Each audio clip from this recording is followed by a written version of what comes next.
প্রথম দিন শুটিং, সাকিব ভাই আসছে যে ইয়ে করতে, লুক টেস্ট করার জন্য।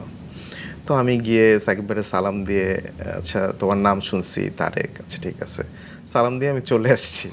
কারণ হচ্ছে আমি তো আসলে ওনার সাথে কখনো কাজ করি না, না, এবং ওনার মেকআপ আর্টিস্ট আছে আমি জানি। আলাদা। তো আমি বাইরে আসছি, প্রিপারেশন নিছি 5 মিনিট। সো যাই শুরু করলাম। আলহামদুলিল্লাহ সাকিব ভাই মেকআপটা একটু টাইম নিয়ে করছি, কারণ ফার্স্ট ডে তো আমি কোনোদিনই আসলে ওনার স্কিন ধরি নাই, একটু টাইম লাগছে। সো পরে একটা টাইমে হচ্ছে রাফি ভাই আসছে, আইসা মেকআপ রুমে ঢুইকাই আমাকে বলতেছে যে আরে তুমি কেমনে টাইম দিলা আমাদের সিনেমায়, এবং সাকিব ভাইরে বলতেছে যে ভাইয়া আপনি তো জানেন না ও কিন্তু হচ্ছে মেকআপের সাকিব খান। সো তখন না আরো কনফিডেন্টটা আরো বেড়ে গেছে। ওনাকে আসলে কেউ চিনে নাই যে এটা মেজাবিন চৌধুরী, কেউ একজন হয়তো বা চিনছে, সে আবার ফেসবুকে স্ট্যাটাস দিচ্ছে যে আচ্ছা ক্যামেরায় তো কি টিভিতে তো অনেক সুন্দর দেখি, কিন্তু রাস্তায় এরকম লাগে কেন। সো এটা খুবই ইন্টারেস্টিং ছিল, এবং মেজাবিন চৌধুরী আমার দেখাইছে যে দেখো এটা আসছে আর কি।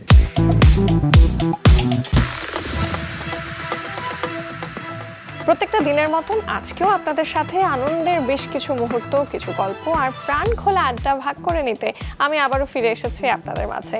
আর এই সুন্দর সময়টাকে আরো স্পেশাল করে তুলতে আমার সাথে রয়েছেন সুন্দরের পূজারী, পর্দার পেছনের এক নায়ক, যার মূল পরিচয় একজন মেকআপ আর্টিস্ট ও হেয়ার স্টাইলিস্ট। ক্যামেরা যখন অ্যাকশন বলে তখন শুধু একজন অভিনয় শিল্পী চরিত্র হয়ে ওঠেন না, তার সাথে বদলে যায় তার মুখশ্রী, বয়স, অভিব্যক্তি, বদলে যায় একজন মানুষের সম্পূর্ণ পরিচয়।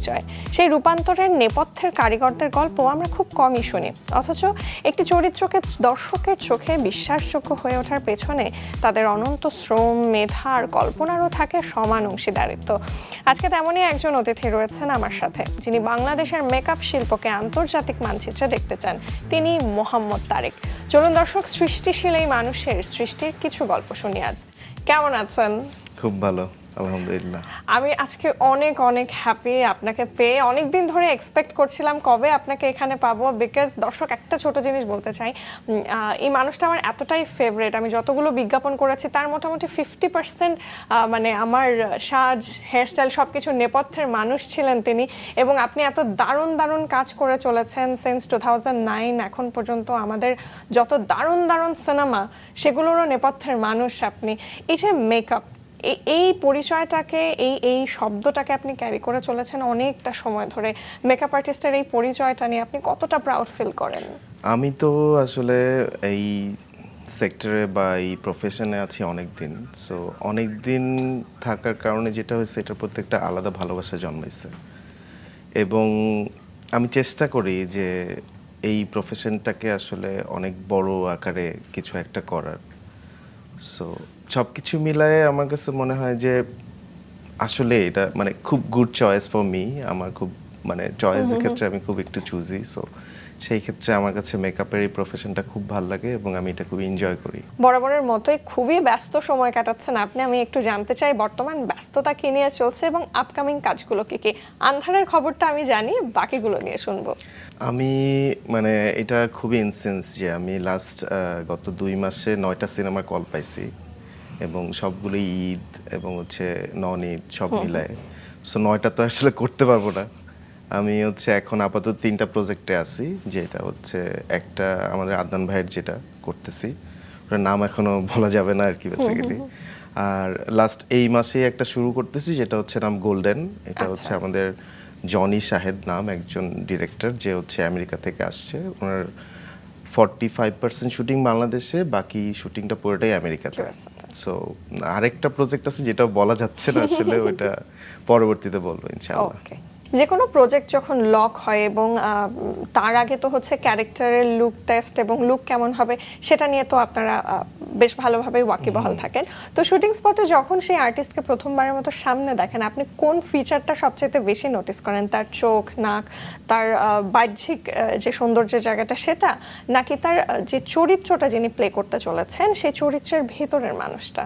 আমি তো আসলে যখনই একটা স্ক্রিপ্ট পড়ি বা যখন আমাকে ডিরেক্টর ব্রিফ দেয় আর্টিস্টের সম্পর্কে, সো আমি আসলে প্রথমেই হচ্ছে ডিরেক্টরের ব্রিফ ওয়াইজ সেই ক্যারেক্টারটা নিয়ে ভাবি। সো ভাবার পরে যখন হয়েছে আমি কাজ করতে যাই, এবং আমি প্রথমেই তাকে আসলে ওই ক্যারেক্টারে মানে ভিজুয়ালাইজ করতে চাই এবং হচ্ছে ওইটা নিয়েই আসলে কাজটা করা হয়। সো আমার কাছে প্রথমেই একটা আর্টিস্টের ক্যারেক্টার ওয়াইজ যে লুকটা হবে ওটা নিয়েই ফার্স্টে আমি ওটাই দেখি আর কি চোখে।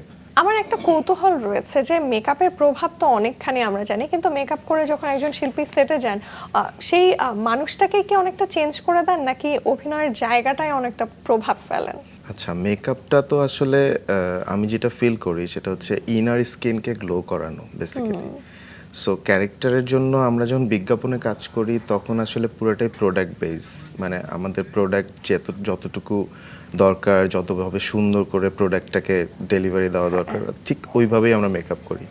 যখন আমরা আসলে সিনেমা বা ওটিটিতে কাজ করি তখন আসলে মেকআপটাই এমনভাবে করা হয় যেন আর্টিস্ট কোনোভাবেই হচ্ছে নিজেকে নিয়ে কনফিউজ না হয়ে যায় এবং হচ্ছে সে তার ক্যারেক্টারে ঠিকঠাক মানে অ্যাক্টিংটা করতে পারে। সো মেকআপের ক্ষেত্রে যেটা হয় যে মেকআপ আর্টিস্টকে সহযোগিতা করে ফর ক্যারেক্টারের জন্য। সো আমার মতে আসলে মেকআপটা এইটাই হওয়া উচিত যে মানে আমরা যখন আর্টিস্টকে দেখি তাহলে যেন অ্যাক্টিং এবং মেকআপটা একদম কোলাবরেট মানে ব্লেন্ড হয়ে যায়। এক্স্যাক্টলি, এবং ডিরেক্টরের ব্রিফ পাওয়ার পরে আপনি যেমন ওই ক্যারেক্টারটা নিয়ে আপনার নিজস্ব একটা ভিজুয়ালাইজেশন তৈরি হয়, এবং একজন অভিনেতা বা অভিনেত্রী সেটে যাওয়ার আগে কিন্তু সেই নিজেকে তৈরি করে নেওয়ার ওই জার্নিটা শুরুই হয় আপনার থেকে। তাহলে আপনাকে কি একজন অভিনেতা বা অভিনেত্রী প্রথম সহ অভিনয় শিল্পী আমি বলতেই পারি? সেটা আসলে আমি জানি না, বলতে অবশ্যই বলা যেতে পারে। আপনার কাছে কি মনে হয়? আমার কাছে তো আমি আসলে মনে করি যে একটা আর্টিস্টের সবচেয়ে কনফিডেন্টের জায়গা হচ্ছে মেকআপ রুম। সো তার যদি মেকআপটা ভালো হয়, তার যদি হেয়ারটা ভালো হয়, তাহলে আসলে তার মিনিমাম 40% আসলে কনফিডেন্ট চলে আসে। বাকি 60%-এর মধ্যে ডিরেক্টর আছে, আর্টিস্ট, সেট আছে, সবকিছু মিলায় আসলে বাকি 60%, মানে আমার কাছে এটা যেটা মনে হয়। কারণ আপনি যখন ক্যারেক্টারে, একটা আর্টিস্ট যখন ক্যারেক্টারে ঢুকবে তার প্রথম পর্যায়ে হচ্ছে মেকআপ আর কস্টিউম, মানে দুইটাই আসলে খুবই ইম্পর্টেন্ট। এবং মেকআপ ভালো হলে কস্টিউমও সুন্দর লাগবে, কস্টিউম ভালো হলে মেকআপটাও ভালো লাগবে। আমার কাছে মনে হয় যে আমি আসলে একজন অভিনয় শিল্পীর পাশাপাশি আমিও অভিনয় আর কি সহ অভিনয় শিল্পী আসলে, যেহেতু আমি আর্টিস্ট, তো সেই ক্ষেত্রে আমার কাছে মনে হয়। সেক্ষেত্রে আপনার কাছে মেকআপটা কি, মানে এমন একটা লুক ক্রিয়েট করা যেটা খুব নোটিস করবে সবাই যে ওয়াও সুন্দর লাগছে, নাকি যে মেকআপটা দেখে কেউ বুঝতেই পারবে না আদৌ মেকআপ করা হয়েছে? গত বছরের আগে বছর একটা সিনেমা করেছিলাম প্রিয় মালতী। সো ওখানে আসলে মেহজাবিন চৌধুরী ছিল আর্টিস্ট। তো আমি আসলে মেকআপ করে যখন মেহজাবিন চৌধুরীকে মানে আমরা সেটে দেই, সেটটা ছিল একদম পুরান ঢাকার রাস্তায়। আচ্ছা। সো এত মানুষের মাঝখান দিয়ে উনি হেঁটে গেছে যে ওনাকে আসলে কেউ চিনে নাই, মানে এত সুন্দর একজন আর্টিস্ট যাকে আসলে যে কেউ দেখলে চিনে ফেলবে। কিন্তু আমার মানে আমিও কনফিডেন্ট ছিলাম যে আসলে আমরা যেহেতু যেই ক্রাউডের মধ্যে শ্যুটটা করতেছি, ওনাকে আসলে কেউ চিনে নাই যে এটা মেহজাবিন চৌধুরী। এবং একটা ইন্টারেস্টিং ঘটনা ঘটছে যে আমরা ওই শ্যুট করার পরে কেউ একজন হয়তোবা চিনছে, সে আবার ফেসবুকে স্ট্যাটাস দিচ্ছে যে আচ্ছা ক্যামেরায় তো কি টিভিতে তো অনেক সুন্দর দেখি, কিন্তু রাস্তায় এরকম লাগে কেন? সো এটা খুবই ইন্টারেস্টিং ছিল এবং মেহজাবিন চৌধুরী আমার দেখাইছে যে দেখো এটা আসছে আর কি। সো এই আর কি, চরিত্রের সাথে আসলে কতটা মানিয়ে গেলে মানুষ এই ধরনের কমেন্ট করে। এবার একটু আপনাকে নিয়ে বিস্তারিত জানতে চাই, আপনার ছোটবেলাটা কোথায় কেটেছে, আপনার জন্ম, বেড়ে ওঠা, পড়াশোনা? আমি উত্তরাতেই ছোট থেকে বড় হয়েছি। আমার জন্ম মিরপুরে এবং উত্তরাতে গেছি আমরা হচ্ছে 97-এ। সো ওখানেই একটা লোকাল স্কুলে আমি পড়াশোনা করেছি এবং আমার হচ্ছে কলেজও উত্তরাতেই, ভার্সিটি হচ্ছে শান্তা মারিয়ামে। আর মেকআপ আর্টিস্ট হিসেবে আমি কাজ শুরু করেছি হচ্ছে আফটার ইন্টারের পরে আর কি, এইচএসসির পরে 2009 থেকে। সো 9 থেকে আমি এই প্রফেশনে হচ্ছে এই পর্যন্ত আসি, আরো সামনে ইনশাআল্লাহ থাকবো। অবশ্যই। পরিবারের সমর্থন কতটা পেয়েছেন এটাও যেমন জানতে চাই, আর একটু শুনতেও চাই যে পরিবারের মানুষের ড্রিম তো থাকে অনেক রকম, আপনাকে নিয়ে তারা কি স্বপ্ন দেখতেন? পরিবারের যেটা হয়েছে যে আমার বাবা এবং মা, আমার বাবা মা হচ্ছে খুবই হেল্পফুল এবং এখন পর্যন্ত আমি যতক্ষণ বাসায় না যাই ততক্ষণ আব্বা জেগে থাকে। এবং আব্বা আম্মা মানে আমাকে এই প্রফেশনে বা মিডিয়াতে কাজ করি, সো আব্বা আম্মা খুবই খুবই খুশি এবং হচ্ছে তারা ছোট থেকেই খুবই হেল্পফুল ছিল আমার প্রতি। এবং আমি যখন বিয়ে করি 2015-এ, সো 15-এ বিয়ে করার আগে তো আমার গার্লফ্রেন্ড ছিল বেসিক্যালি, আমার ওয়াইফ, এবং ওকে আমি শুটিংয়ে নিয়ে গেছি কয়েকবার বিয়ের আগেই, যেটা যে আমি কি করি আসলে দেখো। সো ও দেখে শুনে তারপরে আসলে বিয়েটা হয়েছে। এবং আমি এদিক থেকেও লাকি যে আমার ওয়াইফও আমার খুবই সাপোর্টিভ। এবং অ্যাজ এ মেকআপ আর্টিস্ট হিসাবে তো আমার আসলে অনেকের সাথে কাজ করতে হয়, বেশিরভাগ সময় আমার আসলে মেয়েদের সাথেই বেশি কাজ করি। সো আমার ওয়াইফ আমাকে খুবই ট্রাস্ট করে এবং আমিও ওর প্রতি খুবই কৃতজ্ঞ যে আমাকে আসলে এতখানি সাপোর্ট দেওয়ার জন্য। চমৎকার। আসলে পরিবার একেবারে নিকটজনের সাপোর্ট যদি থাকে, সেক্ষেত্রে আমার মনে হয় একজন মানুষ প্রফেশনাল লাইফে সাকসেসফুল হতে চাইলে সেটা আসলে খুব বড় আর বাধা হয়ে দাঁড়ায় না, কারণ যেহেতু জানি ফ্যামিলি আমার সাথে আছে। মেকআপ আর্টিস্ট হওয়ার গল্পটা একটু ছোট করে জানতে চাই, স্পেশালি যেটা জানতে চাই একদম শুরুর সময়টা, কেন আপনি ঠিক করলেন যে আপনি একজন মেকআপ আর্টিস্ট হবেন? আচ্ছা, এটা খুবই ইন্টারেস্টিং আছে যে আমার কাজিন ছিল মেকআপ আর্টিস্ট, সো ও ইন্ডাস্ট্রিতেই কাজ করতো, তখন ও খুব ভালো মেকআপ আর্টিস্ট ছিল এবং পরবর্তীতে ও ডিরেকশনে চলে যায়। সো ও আর আমি ছোটবেলায় হচ্ছে স্ক্রিপ্ট লিখতাম, মানে ও আইসা বলতো, ও তখন নাটকের কাজ করতো।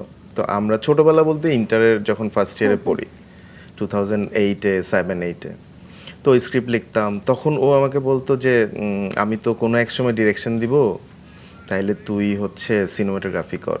মানে সিনেমাটোগ্রাফি না, তখন ছিল ক্যামেরাম্যান বেসিক্যালি। সো আমাকে তখন হচ্ছে 2008-এ আমি যখন ইন্টার পড়ি বেসিক্যালি সেকেন্ড সেমিস্টারে, তখন হচ্ছে আমি একটা ক্যামেরা হাউসে জয়েন করি বেসিক্যালি। তো ক্যামেরা হাউসে প্রায় এক বছর 3 মাসের মতো, মানে 1.5 বছরের মতো আমি ছিলাম। সো আমি তখন হচ্ছে আমার পরীক্ষায় খুব বাজে খারাপ একটা রেজাল্ট করি বেসিক্যালি, কারণ হচ্ছে তখন আমার পড়াশোনাও চালায় যেতে হবে। সো আব্বা বলল যে তোমার তো হচ্ছে না আসলে এটাতে, কারণ ক্যামেরা হাউসে কাজ করলে আসলে অনেক টাইম পাওয়া যায় না, কারণ ক্যামেরা হাউসে শুটিং শেষ করে ক্যামেরা রেখে আর্লি মর্নিং যাওয়া, লেট নাইটে ব্যাক করা, অনেক অনেক ছিল। সো পরে হচ্ছে ওইটা শিফট করে আমি ইন্টারে পরীক্ষাটা দেই, দেওয়ার পরে খুবই বাজে রেজাল্ট হয়, কিন্তু পাশ করি আর কি কোনো রকম। তো তারপরে আসলে আর কিছুই করতেছিলাম না। তো আমার ওই কাজিনের অ্যাসিস্ট্যান্ট নাই, তো ও বলল যে আমার সাথে অ্যাসিস্ট কর। এবং আমি যখন ক্যামেরায় কাজ করি তখনই দেখতাম যে ওকেও তো দেখতাম শুটে আসলে সবচেয়ে ফ্লেক্সিবল জায়গাটা আসলে মেকআপটা করে সারাদিন একটু টাইম পাওয়া যায়, নিজের মতো আর কি থাকা যায়, শুটিংটা দেখা যায় ঠিকঠাক। সো তখন কাজে দেয় নাই বা তখন মনেও হয় নাই। যখন ও বললো যে আমার অ্যাসিস্ট্যান্ট নাই, আমার কিছুদিন হেল্প কর, যেহেতু তুই শুটিং করছিস তুই জানিস প্রসেসটা। সো আমি ওর সাথে শুরু করে দেখলাম যে আসলে এটা খুবই এনজয়েবল এবং হচ্ছে এখানে অনেক কিছু করা যাবে। সো ওখান থেকেই শুরু আসলে মেকআপটা। তারপরে ওখান থেকে আস্তে আস্তে বড় ফটোশুটে ঢুকলাম, বিভিন্ন ব্র্যান্ডের ফটোশুট ঢোকার পরে যখন আড়ংয়ের শ্যুট করার পরে দেখলাম যে আসলে আর কিছু নাই এখানে। মানে সবারই তো একটা ভিশন থাকে ফ্যাশনের, সবাই যে আড়ং পর্যন্ত শ্যুট করবে। সো আড়ংয়ে শ্যুট করার পরে আমার আর কিছু পাইলাম না ওখানে। তারপরে আস্তে আস্তে ভিজুয়ালে আসলাম। ভিজুয়ালে আমি হচ্ছে শুরু করলাম, মানে বিজ্ঞাপন শুরু করলাম। সো বিজ্ঞাপন শুরু করে কাজ করতে তখন আমি নতুন, খুবই ইন্টারেস্টিং বিষয় হচ্ছে আমি নতুন, তো তখনই আমার কাছে আয়নাবাজির কল আসছিল। ও মাই গড, আয়নাবাজিতে যুক্ত হলেন? আয়নাবাজিতে আসলে আমি যুক্ত হইনি, কারণ হচ্ছে তখন আমি একদমই ভিজুয়ালে নতুন। আচ্ছা।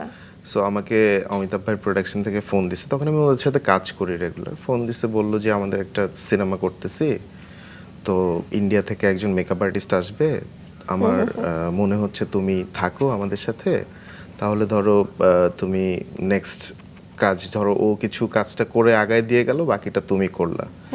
সো আমি আসলে না তখন কনফিডেন্ট ছিলাম না ফর সিনেমার জন্য। সো আমি বলছি যে না, আমি আসলে রিস্ক নিতে পারবো না। এবং পরবর্তীতে 2019-এ আমাকে হচ্ছে হাওয়ার জন্য কল দিছে, তখন আমি ওদের সাথে বিজ্ঞাপনই করি, কারণ হচ্ছে আমি আসলে খুবই ডেডিকেটেডলি কাজটা করতাম বিজ্ঞাপনের ক্ষেত্রে। সো আমাকে হাওয়ার জন্য ফোন দিল, হাওয়াতে গেলাম। তো সুমন ভাই যখন আমার স্ক্র্যাচগুলো দেখাইছে লুক অ্যান্ড ফিল, সো আমি না ভয় পাইছি, আসলে প্রথমেই ভয় পাইছি যে আমি কি এটা পারবো কি না। সো আমি সুমন ভাইরে বললাম যে সুমন ভাই আপনার ফার্স্ট ফিল্ম, আপনার ড্রিম প্রজেক্ট, আমি না করি, কারণ আমি তো আসলে করি নাই সিনেমা।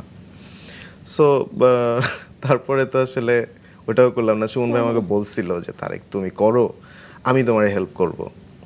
সো আমি আসলে ওই কনফিডেন্টটা পাই নাই। সো আমি দ্যাটস ওয়াই আমি আসলে সিনেমা স্টার্টই করছি 2004 মানে 24-এ। 24-এ ফার্স্ট সাবা করলাম, সাবার পরে প্রিয় মালতী করলাম। আমি আসলে একটু নিজেরে দেখার জন্য, নিজে আসলে কতটুকু কাজ পারি বা কতটুকু ক্যাপেবল ওইটা দেখার জন্য আমি আসলে ফার্স্টে একটু ইন্ডি ফিল্মস টাইপের ফিল্ম দিয়ে শুরু করেছি। তারপরে তো আসলে সবাই দেখতেছেই, আমি এরপরে করলাম হচ্ছে তাণ্ডবের পরে হচ্ছে রাক্ষস করলাম, রাক্ষসের পরে এখন এই যে এবার রিলিজ যাচ্ছে আন্ধার আগামী মাসে, এরপরে সামনে তো আরো আছে ইনশাআল্লাহ। সেটাই আমরা তাণ্ডব, রাক্ষস সবগুলো প্রজেক্ট নিয়ে ইনক্লুডিং আন্ধার যেহেতু অক্টোবরে রিলিজ হচ্ছে বিস্তারিত শুনবো। তবে আপনি পুরো স্টোরিটা শুনতে শুনতে না মানে আমার ভেতরে একটা কৌতূহল জাগছে যে 2009 সাল থেকে 2026 সালের এখন এই যে অগস্ট মাসের মোটামুটি শেষের দিকে এই যে লম্বা সময় এই যে জার্নি, যে সময়টা এর মধ্যে কেটে গেছে প্রায় 17টা বছর, সেই 2009-এর মোহাম্মদ তারেক এবং এখন 2026-এর মোহাম্মদ তারেক, এই দুটোকে যদি পাশাপাশি দাঁড় করান, না পাওয়ার জায়গা কি কি, মানে কোন আপনি এখনো কোন কোন জায়গায় অতৃপ্ত রয়েছেন, কিন্তু কোন কোন কাজের ব্যাপারে মনে হয় যে না আই অ্যাম স্যাটিসফাইড? আচ্ছা, আমি 2009 থেকে 9 থেকে 16 পর্যন্ত আসলে আমি আমার জায়গায় আছি এবং আমি নিজেকে একটু একটু করে চেঞ্জ করেছি, কিন্তু আমি মনে করি যে আমি তখনও যেমন ছিলাম যে শুটিংয়ে আসলে আমার যাইতে হবে সকাল 6টার সময় কল হোক আর রাত 4টার সময় কল হোক, এবং রাত 1:30টার সময় বাসায় ফিরি আর 2টার সময় বাসায় ফিরি, তখনও যেমন ছিলাম এখনো আমি সেম একদম ওই রকমই আছি। ক্যামেরার সামনের মানুষদের যে যেমন হয়, যে আমি যদি নাজিফা তুষির কথা বলি, আফটার হাওয়া ওনার ক্যারিয়ারের প্যাটার্ন সবটাই ঘুরে গেছে, সেই একইভাবে আপনার কি এমন কোনো কাজ রয়েছে যে প্রজেক্টের পর আপনি প্রচুর কল পাচ্ছিলেন? আচ্ছা, এইটা যেটা হচ্ছে যে আমি যখন সিনেমা করা শুরু করলাম, হ্যাঁ 24-এ, 25-এ আমি যখন হচ্ছে তাণ্ডব করলাম, তাণ্ডব করার পরে আমার একটা ম্যাসিভ কল পাচ্ছি মানুষের কাছ থেকে, কারণ হচ্ছে আমি সিনেমা শুরু করছি এটা সবাই শুনছে। এবং তাণ্ডবটার মধ্যে যেটা হচ্ছে যে 3টা নায়ক ছিল, তো সাকিব ভাই ছিল, নিশো ভাই ছিল, সিয়াম ভাই ছিল। সো এবং হচ্ছে তাণ্ডবে বাংলাদেশের ইতিহাসে সবচেয়ে বেশি আর্টিস্ট ছিল যারা হচ্ছে মানে সুপার সেলিব্রিটি আর্টিস্ট, এবং 3 টাইপের ক্যারেক্টার, এবং ইনসেন্স মানে আমার একটু কষ্ট হয় নাই, মানে সাকিব ভাই, জয়া আপা সবাইকে ম্যানেজ করতে পারছি আমি, এবং সবার মেকআপ আমি নিজেই করছি, সেলিম ভাই থেকে শুরু করে। হ্যাঁ, সবাই একটু মন খারাপ করছে যে একটা করতে পারি নাই, অনেক সময় মন খারাপ করছে, কিন্তু আমি মানে কাটায় নিছি বেসিক্যালি। সো ওইটা যেহেতু আমি উতরাই গেছি, তারপর থেকে আসলে অনেক কল পাচ্ছি ফর সিনেমা, যেহেতু শুরু করছি আর কি, সবাই জানে। শুরুতেই বললেন যে মোটামুটি 9টা সিনেমার কল চলে এসেছে। তো যেহেতু এতগুলো প্রজেক্টে কাজ করেছেন, আমি জানি না আপনি কতটা যে উত্তরটা চাচ্ছি সেটা কিভাবে দিবেন, যে আমরা জানি প্রত্যেকটা প্রজেক্টই আপনার কাছে একেবারে নিজের ক্রিয়েশন, তো খুবই ইম্পর্ট্যান্ট, বাট স্টিল আমি যদি জানতে চাই যে কোন সিনেমা বা কোন বিজ্ঞাপনের কাজটা আপনার কাছে মোস্ট প্রায়োরিটির জায়গা বা বেশি ভালো লেগেছে সেখানে কাজ করতে? সিনেমায় আমার হচ্ছে কাজ করতে ভালো লাগে যখন আমাকে ফুল ফ্রিডম দেওয়া হয়। আচ্ছা। এবং আলহামদুলিল্লাহ যে আমি যে কয়টা সিনেমা করেছি আমি সব ফুল ফ্রিডম পেয়েছি, কিন্তু তাণ্ডবটা আমার জীবনে যেহেতু একটা বড় টার্নিং পয়েন্ট, যেটা আমি বললাম মাত্র খুঁজে বের করলাম, সো তাণ্ডবটা আসলে আমি মানে আমার কাছে মনে হয় যে ওইটা আমি খুবই লাকি আর কি। আমি একটু এক্সপেরিয়েন্সটা শুনবো, যুক্ত হওয়া থেকে শুরু করে একেবারে শেষ দিন পর্যন্ত। আচ্ছা, যুক্ত হওয়াটা আসলে আমরা একটা বিজ্ঞাপন করতেছিলাম আদনান ভাইয়ের। সো ওখানে হচ্ছে জয়াপা ছিল, তো জয়াপা বলতেছে তারেক আমি তাণ্ডব সিনেমা করতেছি, তুমি একটু করো। আমি বললাম যে আপু আমি তো মানে সিনেমা করব, কিন্তু এখনো বুঝতেছি না করবো কিনা, তার মধ্যে সাকিব ভাই আছে, ওনার তো আলাদা মেকআপ আর্টিস্ট আছে। তো জয়াপা খুব আমারে ধরছে, ওইখানে ধরে তারপর হচ্ছে আমাকে পাঠাইলো আলফায় কথা বলে, তারপরে আমি আচ্ছা ঠিক আছে যুক্ত হলাম। তো শুটিং এর দিন হচ্ছে প্রথম দিন শুটিং, সাকিব ভাই আসছে যে ইয়ে করতে, লুক টেস্ট করার জন্য। তো আমি গিয়ে সাকিব ভাইয়ের সালাম দিয়ে, আচ্ছা তোমার নাম শুনছি তারেক, আচ্ছা ঠিক আছে, সালাম দিয়ে আমি চলে আসছি। কারণ হচ্ছে আমি তো আসলে ওনার সাথে কখনো কাজ করি না, না, এবং ওনার মেকআপ আর্টিস্ট আছে আমি জানি। আলাদা। সো একটু পরেই আমাকে ডাক পাঠাইছে যে তোমাকে ভাইয়া ডাকে। তো গেলাম, যাওয়ার পরে হচ্ছে ভাইয়া বলতেছে যে মেকআপ শুরু করো। So, আমি আসলে তখন না মানে, আচ্ছা আমি তো প্রিপারেশন নাই যে সাকিব খানের হ্যাঁ, মেকআপ ওর করবো, ওই makeup টা প্রিপারেশনই নিয়ে যাইনি আসলে। আচ্ছা ঠিক আছে, আমি বলছি ভাই আমাকে 5 মিনিট টাইম দেন। তো আমি বাইরে আসছি, প্রিপারেশন নিছি 5 মিনিট। সো যাই শুরু করলাম, আলহামদুলিল্লাহ সাকিব ভাই মেকআপটা একটু টাইম নিয়ে করছি, কারণ ফার্স্ট ডে তো আমি কোনোদিনই আসলে অনেক স্কিন ধরি নাই, একটু টাইম লাগছে। সো পরে একটা টাইমে হচ্ছে রাফি ভাই আসছে, আইসা মেকআপ রুমে ঢুইকাই আমাকে বলতেছে যে আরে তুমি কেমনে টাইম দিলা আমাদের সিনেমায়, এবং সাকিব ভাইরে বলতেছে যে ভাইয়া আপনি তো জানেন না ও কিন্তু হচ্ছে মেকআপের সাকিব খান। সো তখন না আরো কনফিডেন্টটা আরো বেড়ে গেছে যে আচ্ছা ঠিক আছে, যেহেতু ডিরেক্টর খুবই পজিটিভ এবং হচ্ছে সাকিব ভাইরে পরিচয় করে দিচ্ছে, আচ্ছা ঠিক আছে। তারপরে মেকআপ টেকআপ করার পর সাকিব ভাই খুবই হ্যাপি, এবং হচ্ছে খুবই সে মানে বলছে যে না খুব ভালো হয়েছে আর কি। তারপরে তো শ্যুট টুট করলাম, এরপরে তো আরো 2জন হিরো ছিল আমাদের একই সিনেমায়। ও মাই গড, মানে আমার তো আসলে পরে সিয়াম ভাইয়ের সাথে তো আমি নর্মালি অনেক শ্যুট করি, এবং আমি ওনাকে খুবই পছন্দ করি পার্সোনালি, খুবই ভালো মানুষ।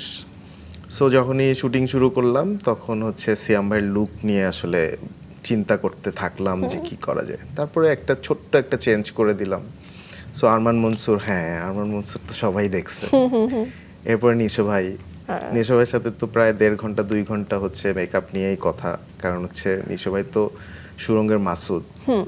সো ওইটা রিক্রিয়েশন, মাসুদটা তো আসলে অনেক ইম্পর্টেন্ট এবং বেশি আইকনিক ক্যারেক্টার। তো গেছি পরে নিশো ভাই বলতেছে যে খোকন রে আনস নাই কেন। আমি বললাম যে ভাই খোকন রে কেন আনবো, খোকন ভাই তো মাসুদের সুরঙ্গের এটা তো তাণ্ডবের মধ্যে সুরঙ্গর অ্যানাউন্সমেন্ট আসতেছে না, তাইলে মাসুদ রে কেমনে পাবো এই সে। আমি বললাম যে আমি করি ভাই। তারপর ওনার সাথে অনেকক্ষণ মেকআপ নিয়ে আলাপ টালাপ করে এবার রাফি ভাইরে ডাকলাম, রাফি ভাই সহ আলাপ টালাপ করে মাসুদের যে ক্যারেক্টার এখন যেটা সুরঙ্গ 2-তে আসবে বেসিক্যালি, সো ওইটা তো আমরা আগেই করে ফেলছি। জি জি জি। তারপরে ওইটা ক্যারেক্টার করলাম। গ্রেট। এবং হচ্ছে ইন্টারেস্টিং বিষয় হচ্ছে সিয়াম ভাইয়ের সাথে পরপর 3টা সিনেমা করলাম আমি। একটার মধ্যে হচ্ছে রাক্ষসে বড় চুল ছিল। এই যে রাক্ষসের প্রসঙ্গে একটু আসতে চাচ্ছি, বিকজ যেহেতু সিয়াম আহমেদের ওখানে একটা লুক ছিল, রাক্ষসের জন্য আমি শুনেছি মোটামুটি 1-1.5 মাস আগেই লুকটা সেট হয়েছিল। এত আগে কেন? আচ্ছা আমার একটু ঝামেলা আছে, যেটা হচ্ছে আমি যখন গল্প শুনি স্ক্রিপ্ট পড়ি তখন আমি একটু প্রি লুক টেস্ট করি, আচ্ছা আর্টিস্ট নিয়ে ভাবার জন্য।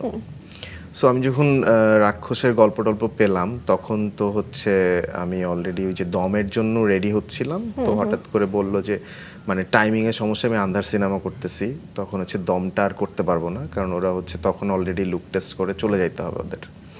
সো আন্ধারটাও শেষ হইতেছিল না। তারপরে তখন আমাকে সিয়াম ভাই বললো যে আলহামদুলিল্লাহ তাইলে তুমি রাক্ষসটা করো, যেহেতু দমে তুমি পারছো না যাইতে। তো পরে রাক্ষসে ঢুকলাম। আমি হচ্ছে প্রায় সিনেমা শুটের 1.5 মাস আগে একটা প্রি লুক টেস্ট করি শুধু সিয়াম ভাইকে নিয়ে, কারণ ডিরেক্টর, আমি গল্পটা পড়ে পুরোটাই দেখছি যে আসলে এটা নায়ক base cinema, hero base cinema. তো 1.5 মাস আগেই আমি আসলে চিন্তা করে লুকটা রেডি করে 1.5 মাস আগে আমি ডিরেক্টরকে দিয়ে দিছি this is your character for Russo, মানে রাক্ষসের যে সিনেমার নায়ক। এবং ওখানে তো আরো একদম শেষে গিয়ে আমরা নিশোর একটা লুক দেখি, রুশো নিশো 2 ভাই। হ্যাঁ নিশোর ক্যারেক্টারটা আসলে এটা আমরা অনেকভাবে চিন্তা করছিলাম দাড়িটারে ফেলে দেবো, কিন্তু আমাদের আসলে ক্যারেক্টারের মানে শুটিং এর জন্য আমরা ফেলতে পারি নাই, বাট চেষ্টা করছি আর কি যতটুকু পারা যায় চেঞ্জ করার, এবং করছি ইনশাল্লাহ। এবং ওটা তো দেখছেই দর্শক। সেটাই। এবং আমি যতদূর জেনেছি যে ভারতের খুবই বিখ্যাত একজন prosthetic makeup artist, if I am not wrong, Amit Ambarkar. জি জি, ওনার সাথে কাজের এক্সপেরিয়েন্স কেমন ছিল? অমিত আম্বারকার খুবই ভালো মানুষ এবং খুবই ভালো কাজ করে। সো ওনার সাথে এক্সপিরিয়েন্স খুবই ভালো, এবং উনি তো কয়েকটা সিনেমা বাংলাদেশেই করেছে। So good. শ্রীলঙ্কায় একেবারে সামার টাইমে 23 দিন টানা কাজ করতে হয়েছে এবং সেটা তো খুবই হেক্টিক, যে মেকআপ করে রাখা, সেটা ধরে রাখা, এবং গরমটা বোধহয় যত জানে আমাদের এখান থেকে অনেক বেশি। কতটা চ্যালেঞ্জিং ছিল এবং উতরে গেছেন কি করে? আচ্ছা, শ্রীলঙ্কায় তো আমি তাণ্ডবে শুটের সময় গেছিলাম, ওই সময় 5 দিন ছিলাম। সো ওই সময় গরমটা পাইছি। এবং এইখানে আমরা যখন আবার 24 দিনের জন্য গেলাম বেসিক্যালি রাক্ষসের শুটের জন্য, সো আমি আসলে ওইভাবে প্রিপারেশন নিয়েই গেছি যে আসলে ওখানে অনেক গরম এবং মেকআপের কি কি প্রোডাক্ট ইউজ করতে হবে, কারণ আমাদের তো আসলে উইন্টার বেজ এবং হচ্ছে সামার বেজ সেম না। সো দুইটা বেজ আসলে দুই রকম বেসিক্যালি। সো আমি ওইভাবে ভেবে গেছি। আর আমাদের একটা টিম ছিল আগে, অ্যাডভান্স টিম, যারা হচ্ছে ওখানে রেকি করতেছিল, ওরা আসলে বলছে যে কি পরিমাণ গরম। সো আমি যাওয়ার সময় ওইভাবে প্ল্যান করে একদম প্রপার ওয়েতে ওইভাবেই গেছি। সবচেয়ে আসলে ক্রিটিক্যাল যেটা ছিল যে সিয়াম ভাইয়ের তো মাথায় এক্সটেনশন ছিল একটা, সো ওইটা আসলে গরমের জন্য বারবার ইয়ে হচ্ছিল, ইচিং হচ্ছিল, তারপরে হচ্ছে সবকিছু মিলাই একটু ক্রিটিক্যাল ছিল, বাট উঠে গেছে আর কি, সমস্যা হয়নি। ছোট করে একটু জানতে চাই, আসলে দেশের বাইরের ওয়ার্ক কালচার এবং আমাদের দেশের ওয়ার্ক কালচার তো পুরোটাই আলাদা, এবং আমি জানি যে যে সিনেমাগুলো শুটিং হয়েছে ভারতে কিংবা শ্রীলঙ্কাতে, সেখানে তো আসলে ওখানকার স্থানীয় টিমও থাকে। আপনি প্রফেশনালিজমের জায়গা থেকে কতটুকু পার্থক্য কিংবা কতটুকু মিল দেখলেন? প্রফেশনাল ওয়েতে ওরা আসলে খুবই স্ট্রিক্ট, আর আমাদের এখানকার যারা আছে সো এরা খুবই ভালো, মন উদার। সো 2 ঘন্টা ওভারটাইম হইলেও বলে যে ভাই ঠিক আছে, বাদ দেন, দেওয়া লাগবে না। কিন্তু ওখানে মানে আমার মনে হয় যে হাফ অ্যান আওয়ার ওভারটাইম হইলেও ওইটার টাকাটা ওরা বুঝে নেয়। ওরা খুবই প্রফেশনাল। সো প্রফেশনাল এবং মানবিকতা দুই জিনিস। সো আমার ক্ষেত্রে আমি আসলে আমার দেশের যারা কাজ করে এদেরকে আমি হার্টস অফ সালাম দেই যে এরা খুবই মানবিক এবং হচ্ছে মানে খুবই ভালো মানুষ। সত্যি, কারণ হচ্ছে আমি কাজ করে দেখছি যে ওরা আসলে ওই যে 8 ঘন্টা 12 ঘন্টা যে টাইমটা, ওইটার মধ্যে ওরা যা করে, আমাদের দেশে যারা কাজ করে প্রোডাকশন থেকে স্পট বয় থেকে শুরু করে কস্টিউম অ্যাসিস্ট্যান্ট, মেকআপ অ্যাসিস্ট্যান্ট, ওরা না আসলে অনেক বেশি কাজ করে মানে আমাদের দেশে যারা কাজ করে বেসিক্যালি। কারণ আমাদের দেশে তো অনেক কিছু নাই, হ্যাঁ, ওদের ওখানে অনেক কিছু আছে, কিন্তু ওরা না খুবই আস্তে ধীরে স্লোলি, কারণ ওরা তো ওই যে 12 ঘন্টার একটা কাজ আছে, শিফট আছে, ওটার পর ওভার টাইম পাবে। কিন্তু আমাদের দেশে মানে যারা কাজ করে না আসলে ওইটা হিসাব করে না। আচ্ছা, কাজটা উঠাইতে হবে, ডিরেক্টরকে বাঁচাইতে হবে, প্রোডাকশন হাউসকে উঠতে দিতে হবে। আন্ধারের সাথে যুক্ত হওয়ার গল্পটা যেমন শুনতে চাই, তেমন আমি মানে অফ ক্যামেরা শুনছিলাম খুব ইন্টারেস্টিং কিছু মেমোরিজ তৈরি হয়েছে শুটিং স্পটে, সেটাও জানবো। আচ্ছা, আন্ধার নিয়ে যখনই তুমি বললা আমার কিন্তু গুজবাম দিচ্ছে, কারণ আন্ধারটা আসলে আমাদের খুবই প্রি প্ল্যান এবং হচ্ছে খুবই সুন্দর করে কাজটা করা, যেখানে আসলে আমাদের প্রডিউসার বা লেখক যারা আছেন তাদের খুবই বড় রকমের একটা হাত আছে। এবং রাফি ভাই থেকে শুরু করে আমাদের যে টিম ওয়ার্ক ছিল, এটাও মাইন্ড ব্লোয়িং, মানে এটা আসলে বলার বাইরে। সো আন্ধারের আমরা লুক টেস্টই করছি 7 দিন, এবং হচ্ছে আমরা যে টোটাল যদি আমরা যদি প্রস্থেটিক সহ ধরি তাহলে 10-11 দিনের মতো হয়ে গেছে। অনেক অনেক মানে এত প্রি প্ল্যান ছিল।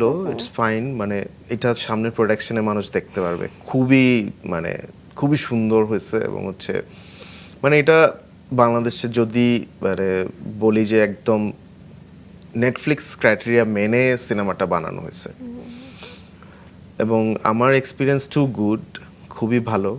এবং ইন্টারেস্টিং ঘটনা হচ্ছে, আমার জন্য বেশি ইন্টারেস্টিং হচ্ছে যে আন্ধারেও তো সিয়াম ভাই ছিল। সো পরপর 3টা সিনেমায় আসলে সিয়াম ভাইয়ের হ্যাট্রিক, এবং হচ্ছে আমার চ্যালেঞ্জটা ছিল ওনারে চেঞ্জ করা।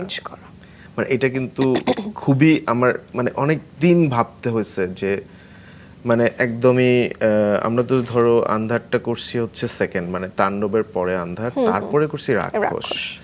সো মানে 3 নাম্বার রাক্ষস করতে যায় আমি আসলে যে লুকটা দিছে অনেকে বলছে অমুকের সাথে মিলে যায়, তো আন্ধারটা আসলে আমি যেটা চাইছি আসলে বেসিক্যালি ওইটাই করতে পারছি। এবং আন্ধারে ইন্টারেস্টিং ঘটনা হয়েছে যে আমাদের তো যেহেতু ভূতের সিনেমা, আমাদের সেটাও ভূত ছিল। আমাদের সিরিয়াসলি? সেটেও ভূত ছিল, মাঝে মাঝে আসতো। সো এটা খুবই মজার আছে এইসব Oh ঘটনা God. আসলে।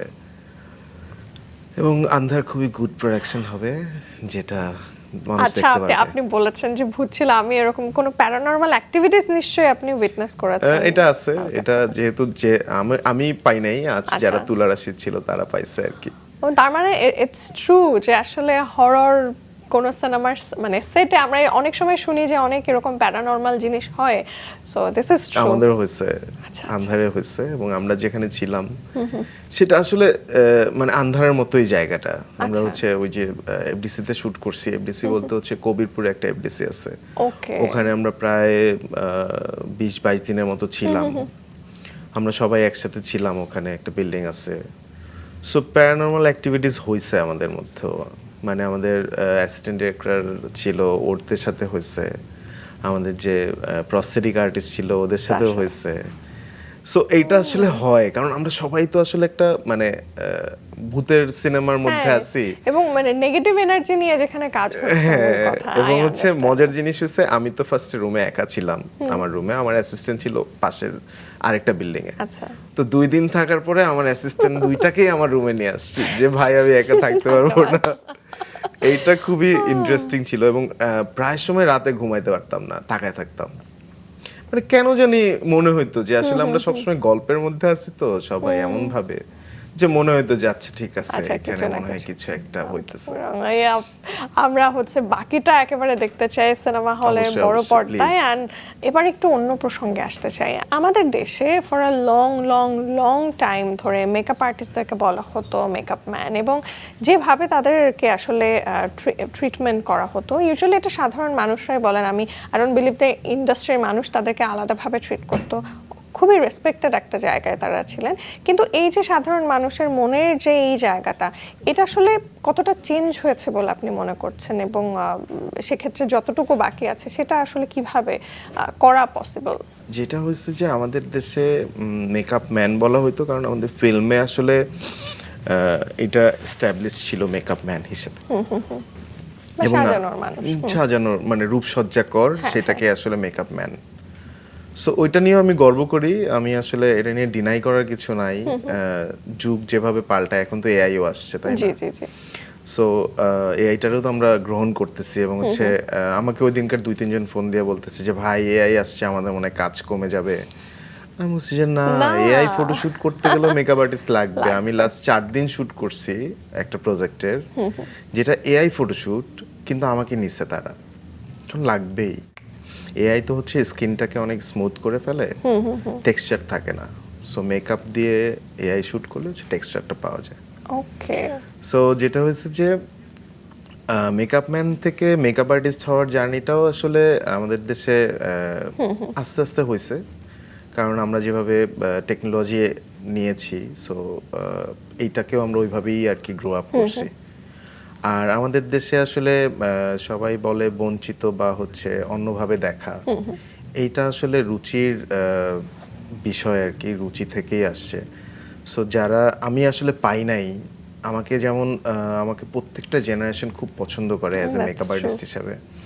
আমি যদি অপূর্ব ভাই থেকে শুরু করি, সাকিব খান থেকে শুরু করি, এবং ওইদিকে আফজাল ভাই যদি বলি, বা তারেক আনাম স্যার, সো সবাই আমাকে খুব পছন্দ করে অ্যাজ এ মেকআপ আর্টিস্ট এবং হিসেবে। আমি জাস্ট একটুখানি অ্যাড করতে চাই, আমরা যদি অডিশনে যাই বা কস্টিউম ট্রায়ালে যাই, লখলে আমরা যখন জানতে পারি মেকআপ আর্টিস্ট কে আছে, তারেক ভাই, ওকে কুল, মাথায় আর কোনো মানে না এখন নাই। যেটা হচ্ছে তারেক ভাই একটা কনফিডেন্টের জায়গা চলে খুব আসছে খুব যে খুব মেকআপ বেশি।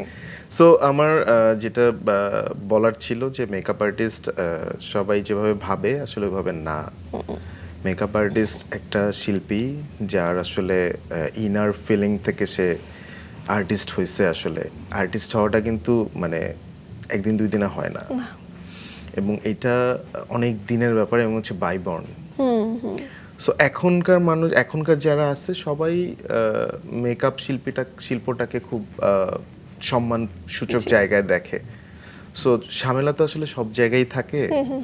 সো কিছু কিছু মানুষ হয়তো বা ঝামেলা করে, সো তারা আসলে ওইটা সাফারার করে এবং তারাই আসলে এটা বলে বেড়ায়। এবার যদি ফিল্ম ইন্ডাস্ট্রি নিয়ে কথায় আসি এবং আমাদের বাংলাদেশের যে ইন্ডাস্ট্রি, সেখানে আসলে আপনার কাজের জায়গা সবচেয়ে বড় চ্যালেঞ্জ কোনটা? সেটা প্রশিক্ষণ, বাজেট, নাকি প্রযুক্তি, নাকি দৃষ্টিভঙ্গির জায়গা? দৃষ্টিভঙ্গি, বাজেটটাও কিছু কিছু জায়গায় ম্যাটার করে, আর প্রশিক্ষণ তো মাস্ট, কারণ আমাদের কোনো একাডেমিক্যালি কিচ্ছু নাই। আমি আসলে নিজেরে গ্রো করছি নিজের ভাবে, ইউটিউব দেখে বা হচ্ছে অন্য একটা ইনস্টাগ্রাম দেখে, অন্য একটা দেশের সিনেমার লুক দেখে।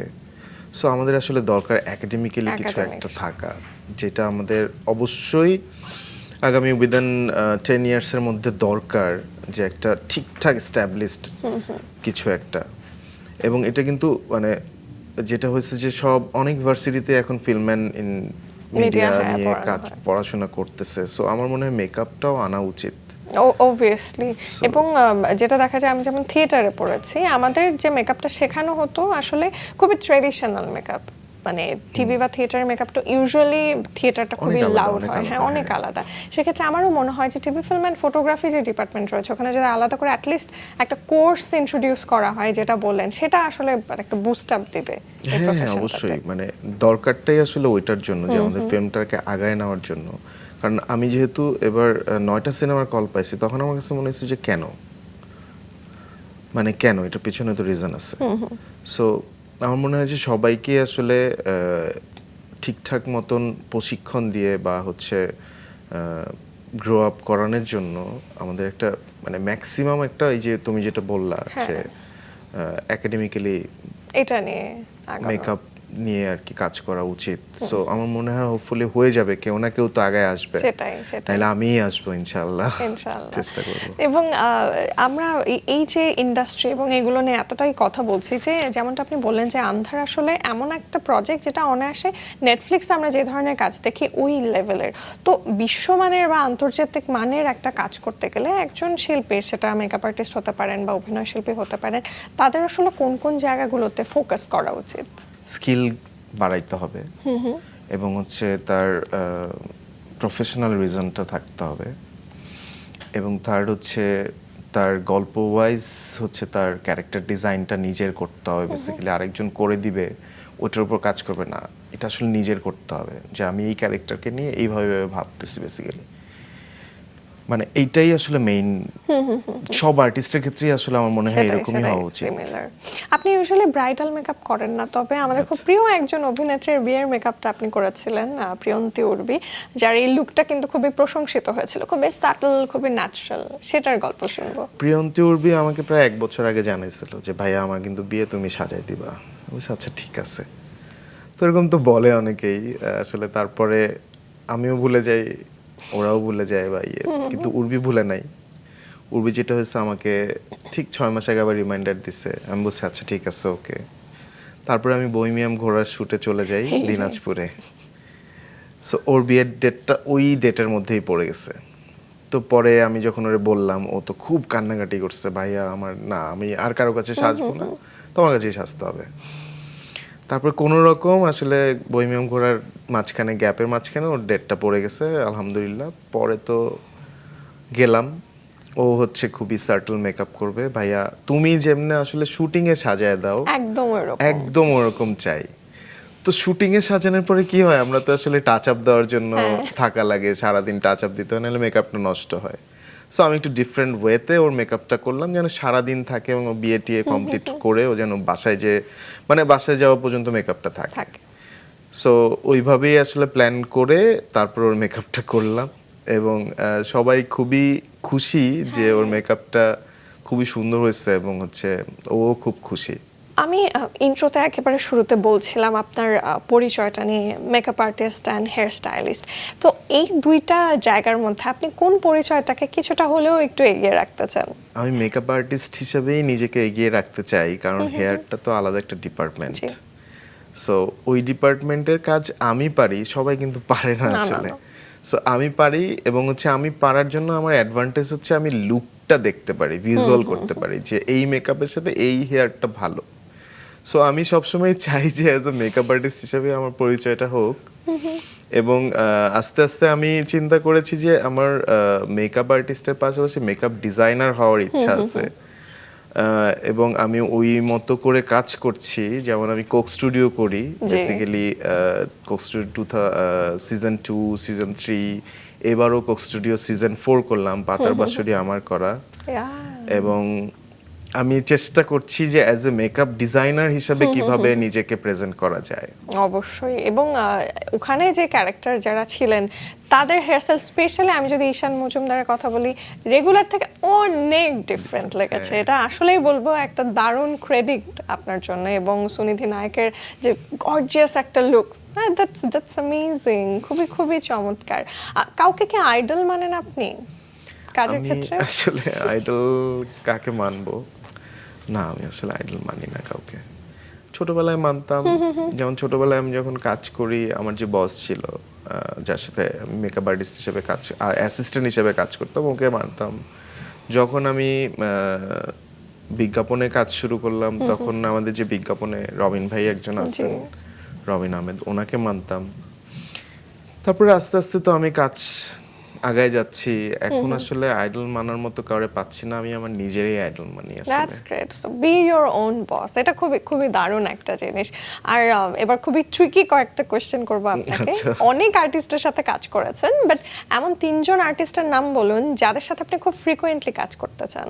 সবাই আমার খুব প্রিয়, তো তার মধ্যে 3জন এটা খুবই স্পেসিফিক হয়ে যায়। তারপরও সিয়াম্বার সাথে কাজ করতে আমি খুবই স্বাচ্ছন্দ্য বোধ করি।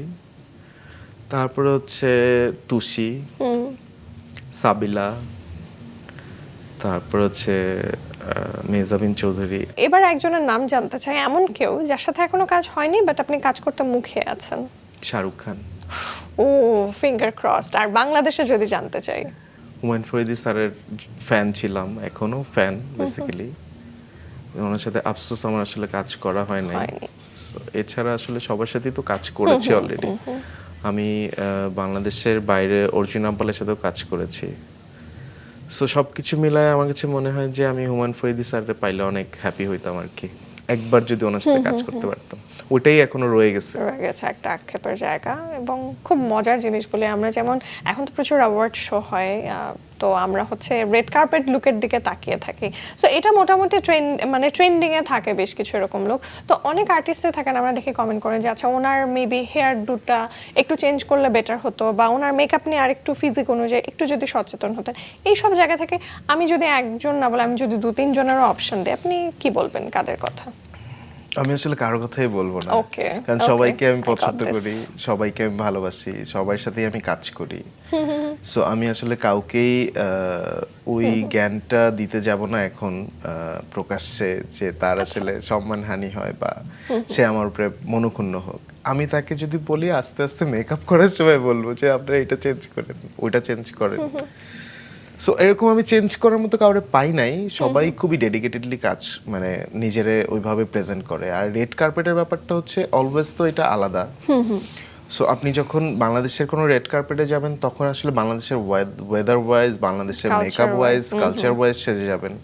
আপনি যখন দেশের বাইরে কোথাও যাবেন, যেমন আলী গিয়েছিল, কানজে গেছে, আপনি যখন কানজের কোনো রেড কার্পেটে যাবেন, তখন আবার ডিফারেন্ট ওয়েতে যাবেন। সো এটা আসলে পুরোটাই নিজের ব্যাপার, নিজে কিভাবে নিজেকে প্রেজেন্ট করবে বা কিভাবে নিজেকে সাজায় ওখানে নিয়ে যাবে। সো এটা উপদেশ দেওয়ার মতো কিছু নাই, আর এটা বলার মতো কিছু নাই। So nice of you. আসলে আপনি জায়গাটাও খুব সুন্দরভাবে এক্সপ্লেইন করলেন। আর আমি যদি ট্রেন্ডিং লুকের প্রসঙ্গে আসি, যে এক এক সময় তো মেকআপ এবং হেয়ার স্টাইলের অনেক ট্রেন্ড চলে, এখন কোন ট্রেন্ডটা চলছে? এখন চলতেছে হচ্ছে একটু, যদি আমি কোরিয়ান চিন্তা করি, মানে এখনকার জেনজি যারা আছে, ওরা ম্যাক্সিমাম একটু কোরিয়ান লুকই ফলো করতেছে, ছেলেরা বা মেয়েরা। একটু শর্ট হেয়ার, একটু হচ্ছে এরকম চুলটা মিডল চিতিও অনেকের দেখছি আমি, একটু ফ্লাপি মিডল চিতি ছেলেদের। সো এখন বর্তমানে জ্যানজি মেকআপ যেটা চলতেছে, এটা খুবই হচ্ছে একটু কোরিয়ান ফিল, একটু কোরিয়ান মেকআপের মতোই সবাই ওইভাবেই দেখতেছে দেখলাম। হ্যাঁ, এবং একটু বড় ব্যাগি প্যান্ট, সাথে হচ্ছে একটু ক্রপ টপ শার্ট। সো ওই কস্টিউমের সাথে মিলায় আসলে যদি আমি ধরি তাহলে একটু কোরিয়ান ভাইবস সবার মধ্যে আছে একটু। আচ্ছা, এবার একেবারে আবারও আপনার প্রসঙ্গে চলে আসবো। মোটামুটি আয়োজনের শেষ দিকে চলে এসেছি। আজ থেকে যদি 5 বছর পরের কথা আমরা হিসাব করি, সেই সময়ে মোহাম্মদ তারেক নিজেকে কোন জায়গায় দেখতে চান? এইটা হচ্ছে খুবই মানে ডিফিকাল্ট একটা কোশ্চেন। সো নাম্বার 1 তো আসলে সবাই হইতে চায়, নাম্বার 1 হয়ে গেলে তারপরে ওই জায়গাটা আসলে মেনটেন করা অনেক টাফ। সো আমি আশা করতেছি 5 বছর পরে আমি এখন যেমন 10টা সিনেমার কল আসে, আমি নিজে থেকে শুনতে চাই আমার কাছে বাংলাদেশে যে কোনো সিনেমা হোক আমার কাছে আগে কলটা আসবে। আমি আমাকে নিজেকে ওই জায়গায় নিয়ে যেতে চাই আসলে। সো নাম্বার 1 তো বলবো না, মানে সবসময়ই থাকতে চাই বেসিক্যালি নাম্বারে। এবং আপনার জন্য অনেক অনেক শুভকামনা জানিয়ে আজকের আয়োজনটা শেষ করছি। খুব ভালো থাকবেন। আমাদের মাছরাঙা টেলিভিশন এবং বিনোদন সারাদিনের পক্ষ থেকে অনেক অনেক ধন্যবাদ। এবং আমিও ধন্যবাদ দিতে চাই মাছরাঙা টেলিভিশনকে যে আমাকে এত সুন্দর একটা প্রোগ্রামে ইনভাইট করার জন্য, এবং তোমাকেও ধন্যবাদ দিতে চাই যেহেতু আমরা একসাথে অনেক কাজ করি। জি। সো আজকে ইন্টারভিউটা তুমিই আসছো। এবং আমি শেষ কথা বলতে চাই যে আমাদের আসলে মেকআপ ডিপার্টমেন্টে মেকআপ আর্টিস্ট হিসাবে নতুন মানুষ আসা দরকার, যারা আসলে এই ইন্ডাস্ট্রিতে কাজ করবে এবং হচ্ছে এই জায়গাটাকে অনেক বড় জায়গায় নিয়ে যাবে। সেই জন্য আসলে নতুন মানুষ দরকার, শিক্ষিত মানুষ দরকার, যারা আসলে প্রতিনিয়ত নিজেকে চেঞ্জ করতে পারবে।